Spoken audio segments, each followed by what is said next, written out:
About 25 miles outside of Lemon, South Dakota, just over the North Dakota state line, the Gaugler farm sits on 4,000 acres of rolling hills.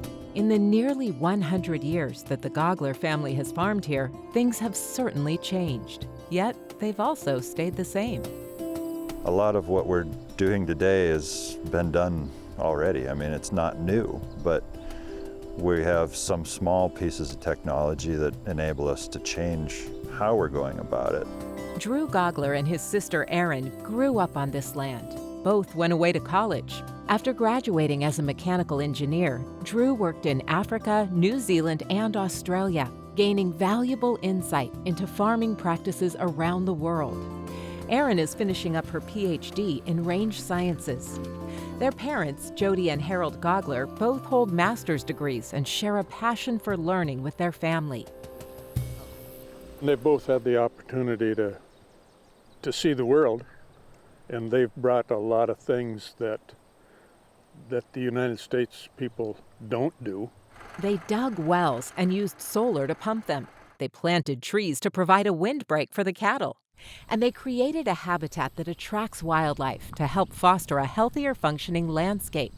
Those are all things From Australia that we wouldn't have done. Those are things that younger generations can do.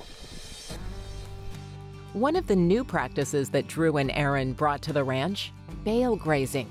It's a way to improve the soil on this land that has been farmed for almost a century.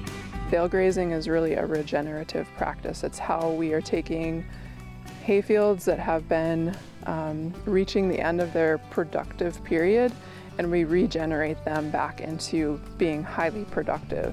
The Gauglers spread out bales in the fall that feed their livestock through the winter. At the same time, cattle are kept in smaller areas and rotated through different pastures every week or so. This means the manure they produce doesn't pile up and need to be hauled out. Instead, the cattle help fertilize the land by spreading the manure, just by walking around.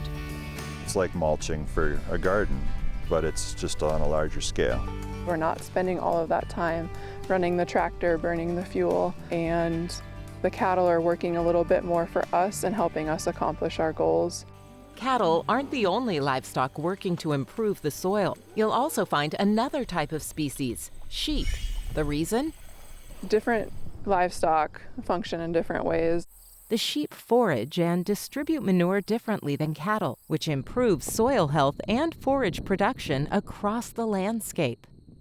The manure and runoff produced by the livestock flow into slits that the Gauglers cut into the land. It's called Keyline Cultivation, and it's yet another way the family hopes to make their land more sustainable. It's a way of farming once unfamiliar to many in this region. Sometimes it takes time and input from the younger generation to say, hey, Ma, why are you doing that? And so just taking time to stop and think why we do things. People talk about us, and I think that's good. They watch what we do. Some support us, some think we're crazy, but that's all right. We do what we think is right and what works for us. In order to stay in business, we have to consider what sustainability is and what that means on the resources that you manage. For me, it's doing what's right for the land, but also doing what keeps you in business so you can continue to do what's right for the land. It's a place that we all call home, and it's really nice that it's going to be handed down to another generation, and they're going to do the same thing we are, and hopefully take it beyond what we've done. Yeah, I was going to say they won't do it the same. No. Maybe not the same, but the Gauglers do believe that with the practices they're implementing now, their family will be farming on this land for decades to come.